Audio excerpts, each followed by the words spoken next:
On this Saturday night, a brutal beating and a national reckoning. The calls for calm as simmering protests hit a boiling point. We can't let up. Why can't we let up? Because we are still being murdered. As damning footage of Tyre Nichols' final moments sparks outrage and questions. Plus, just one sound of my kid whining, and I turn around and he's on the ground. The little boy in crisis who landed in handcuffs. How his mother says this Take the handcuffs off my kid. Could have all been avoided. And anniversary of an occupation. Protesters return to Parliament Hill 1 year after the convoy that rolled in to the country's capital. Also, I'm very honored to be able to live to see this day. The settlement for survivors of the residential school system. The proposal for the billions awarded in an unprecedented class action agreement. Global National with Farah Nasser. Reporting tonight, Sarah McDonald. Good evening. Thanks for joining us. Hours before footage was released showing 5 police officers dealing what would ultimately be fatal blows to Tyre Nichols in Memphis. His family called for calm and peaceful protests in their home state of Tennessee and beyond. And tonight, that's largely what they've received as people across the country demand justice for the 29-year-old who was recorded by body cameras saying he was just trying to get home during a fateful traffic stop. Jennifer Johnson begins our coverage with the continuing fallout tonight, including 2 suspensions of more officers and a warning what you're about to see is disturbing.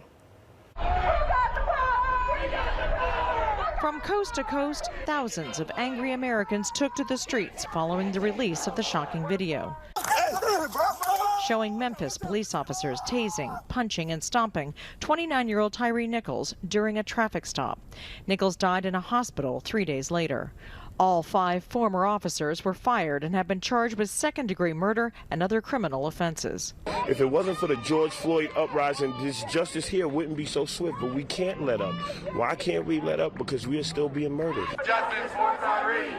The protests were mostly peaceful, but tempers flared in New York City and Los Angeles. It have to stop with this one because no mother shouldn't have to witness what we saw today. Mom! At one point on the police cam video, Nichols is heard calling out for his mother. Her home was about 70 meters from where the altercation occurred. This just shouldn't have happened.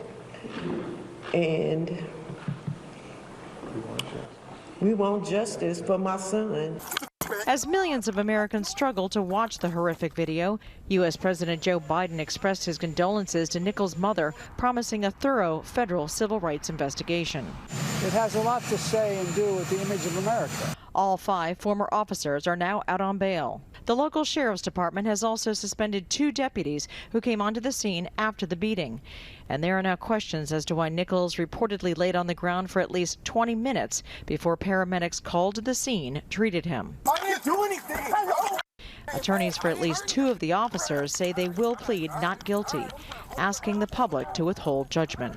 You're going to feel things, you're going to experience emotions, but know that there's always more to the story. Get on the ground! Millions now want answers as to why this traffic stop turned so violent and ended up costing Nichols his life. The investigations have just begun, as protesters vow to keep demonstrating until real police reforms are adopted across America. Jennifer Johnson, Global News, Washington. And Canadian police chiefs are also denouncing Tyre Nichols' death, demanding the officers involved be held accountable. Toronto's police chief saying in a statement, on behalf of the Toronto Police Service, I condemn the violent actions of the officers involved. Ottawa Police Service also commenting, we join in the calls for justice and we support the steps being taken to fully investigate the incident and hold the individuals accountable. And the Alberta Police Chiefs Association adding, we categorically condemn the actions that resulted in this senseless loss of life. Here in Canada, another video involving police and a handcuffed Indigenous child with autism in British Columbia is sparking outrage and many questions. You're too much. You're a little too much. This is too much. That is the voice of the boy's mother, Maya, who says she started recording this footage the second time her son was placed in handcuffs. The footage, which has since been posted and circulated widely on social media, was taken inside BC Children's Hospital on Thursday evening. The officers had escorted Maya and her son there after a previous incident on transit. Autism rights advocates and the boy's mother say the situation could have been de-escalated well before it got to this point. To de-escalate that situation, they could have used their words. I didn't want to be that person to post a video about the police because they've helped me, but just one sound of my kid whining and I turn around and he's on the ground and I try to get on top of him and take the hands off my kid, but I had to video record. I'm sorry, I had to video record. Because you can't do that behind closed doors.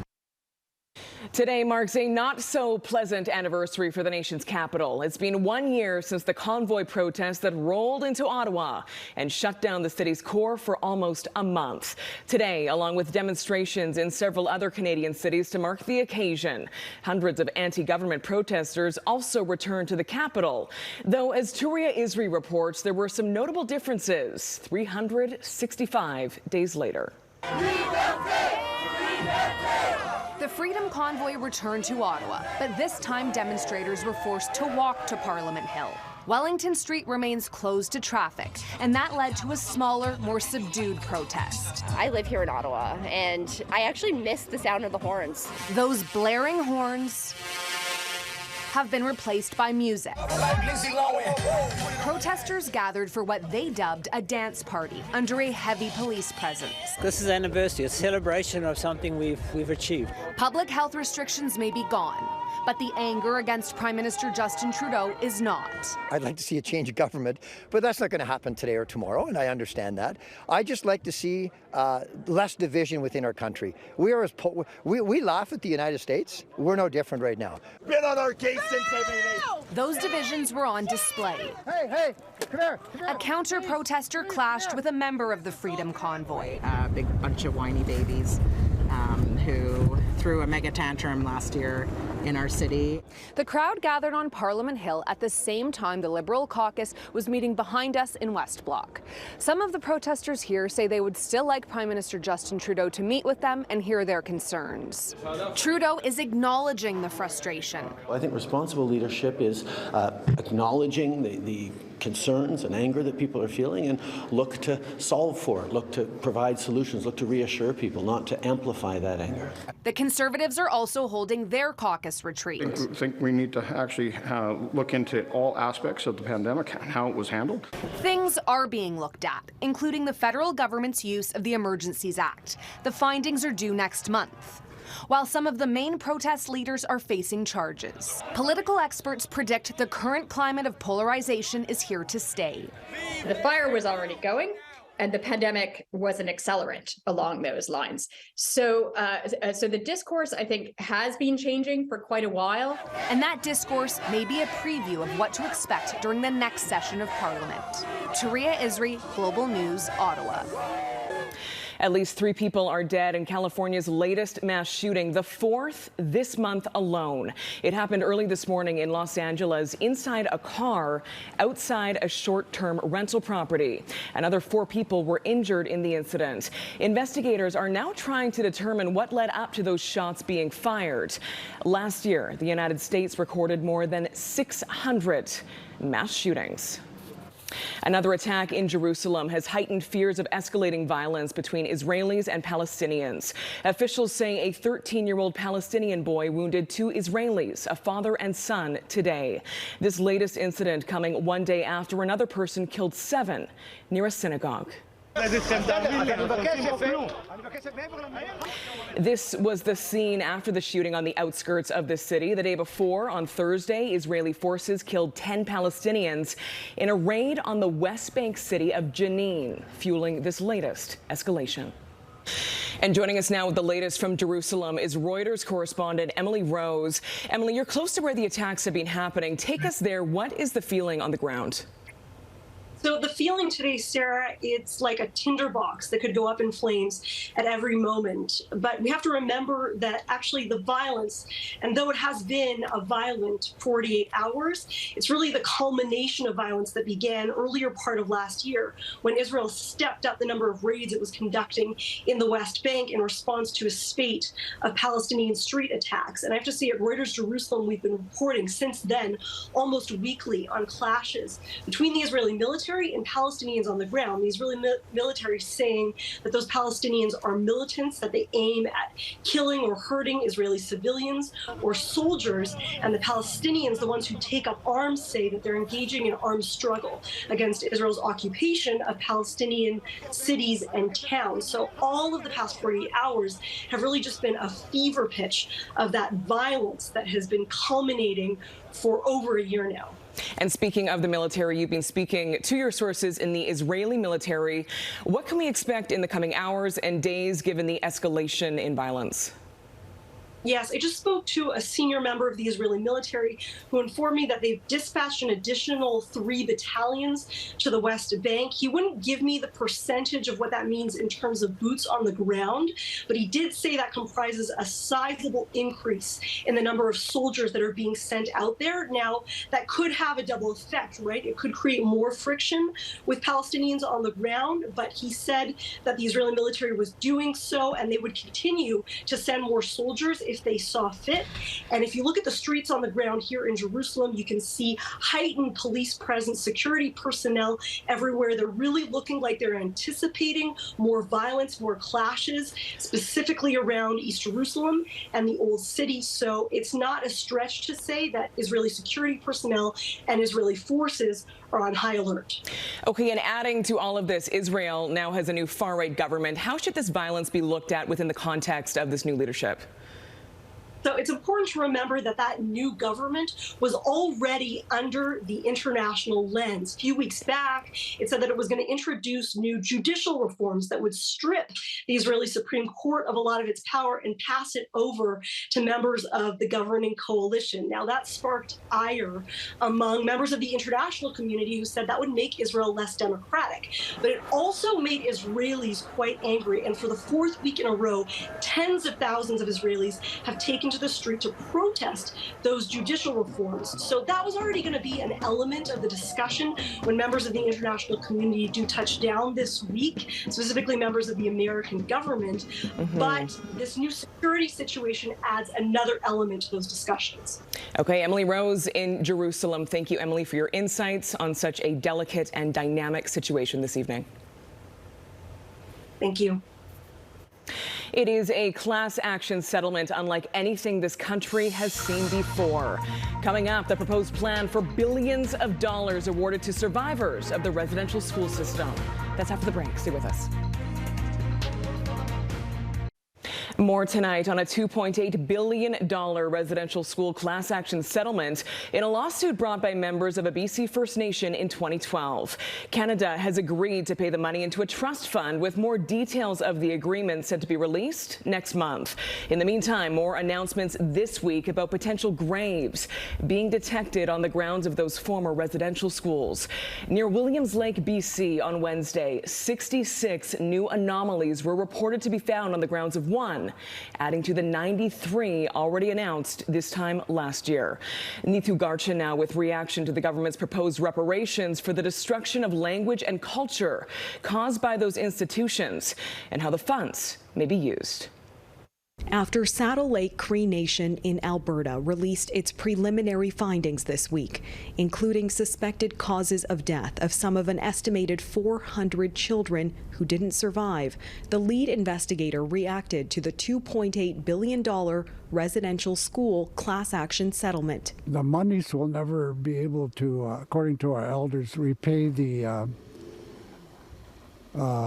cultural, language, and if I may say, spiritual losses. I'm very honored to be able to live to see this day. Shane Gottfredson has been involved in this case as a representative plaintiff for 15 years. He says the agreement marks Canada's first class action settlement for collective damages based on shared rights to Indigenous language and culture. Then 10 days before our trial was to start, Canada offered to settle. So today we are representing 325 Indigenous nations across Canada and have developed a settlement plan to allow for the nations to work towards the 4 pillars. Those 4 pillars of the $2.8 billion agreement are revitalization of language, culture, wellness for people, and heritage commemoration. Possibly a full immersion school, teaching the language for our kids. For Upper Nicola Band Chief and residential school survivor Harvey McLeod, the money will bolster and speed up existing language and culture programs in his community. He says the focus will be on children. Ceremonies like horse clinic for 6 to 8-year-olds, how to take care of a horse, fishing, hunting, gathering medicines, and just getting out on the land and finding out what this land is all about. He says it shows Ottawa's commitment to making amends, but Indigenous legal scholar Rachel Snow, who was not involved in the case, has a different perspective. I don't feel it goes far enough at all because if you look at the level of dysfunction and harm and hurt in our communities, This is generations in the making. It's going to be generations in the healing or fixing. Crown Indigenous Relations Minister Mark Miller said the trust fund will operate for 20 years and run independent of the federal government if the court approves the deal next month.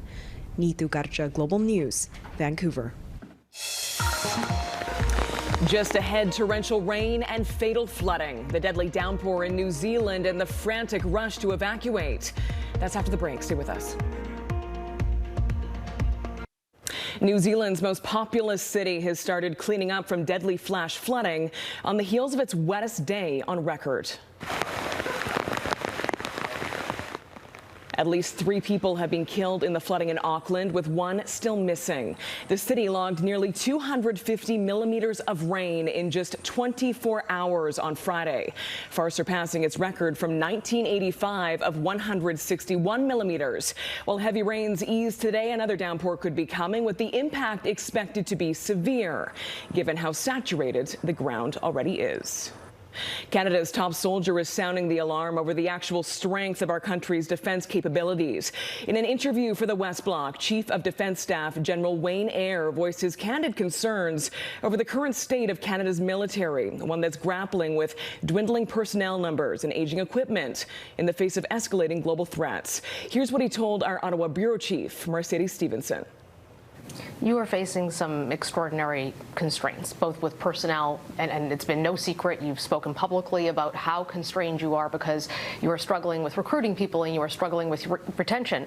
We know you're struggling with equipment too, whether it's that we only have 4 tanks we can really send and feel secure about our own supply, to things like a ship, the HMCS Summerside, which took on water last week after a sea valve failed, a very old ship, concerns about Navy equipment, concerns about whether or not the Army is going to get the equipment it needs replaced, concerns about airplanes and whether or not the CF-18s can keep flying.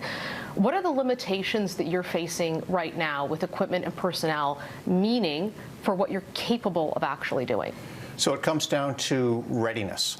And what I mean by that is our ability to respond at speed and at scale with the right capabilities. You know, we can still respond pretty fast, but are we big enough for what the requirement is?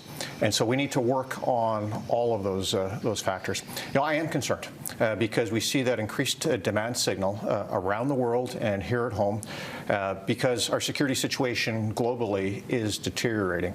And what that means is the country is going to require more and more out of the Canadian Armed Forces in the years to come. And so our job is to be ready. Do you think it's fair to say that we're in a decade of darkness? It was used about the 90s, but I keep hearing it from troops and from retired generals. Is this a new decade of darkness? History will tell. I think it's too early to say if it's a decade of darkness. You know, I've certainly faced some challenges in this position. And the armed forces writ large are facing some challenges. But our job is to do everything we can within our power to make it better, to be ready. And you can watch more of Mercedes' interview with General Wayne Eyre Sunday on the West Block right here on Global. Up next, the homegrown Oscar nominees headed to Hollywood to meet the Alberta-based filmmakers ready to hit the red carpet. That's after the break. This year's Oscar nominations were announced earlier this week, and it's no secret that getting a nod for cinema's biggest award show can be life-changing. Norma Reed now on a Calgary duo nominated for their animated short inspired by an explosive moment in Canadian history. Up now, the nominees for Best Animated Short Film. It's how one reacts when they find out they're going to the Oscars. The Flying Sailor. I mean, we went nuts. Yes, it was 6:30 in the morning. We went crazy. Two Calgary filmmakers nominated for their stunning animated short, The Flying Sailor.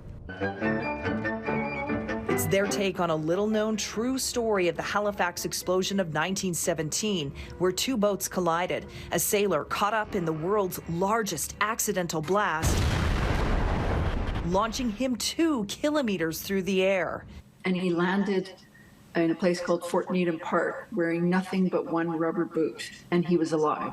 He revisits memories and eventually kind of goes into the white light before he's sucked back down to the chaos again. The nomination is creating buzz at Calgary's Bow Valley College.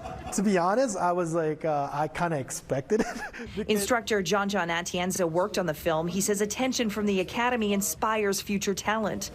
I could just go to the close city like Calgary, and I could learn all Hollywood techniques, basically. To be able to work with some of these people and be taught by them, it's incredible. When we heard the story, joining us from the Sundance Film Festival, the creators are thankful for what will be their 3rd trip to the awards.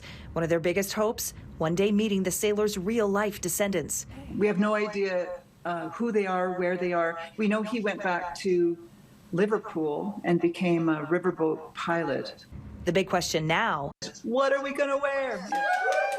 Norma Reed, That was exhausting. Global News. And that is Global National for this Saturday night. I'm Sarah McDonald. Tonight's Your Canada is Galena, British Columbia. Thanks for watching. Neetu Garcha will be here at the anchor desk tomorrow.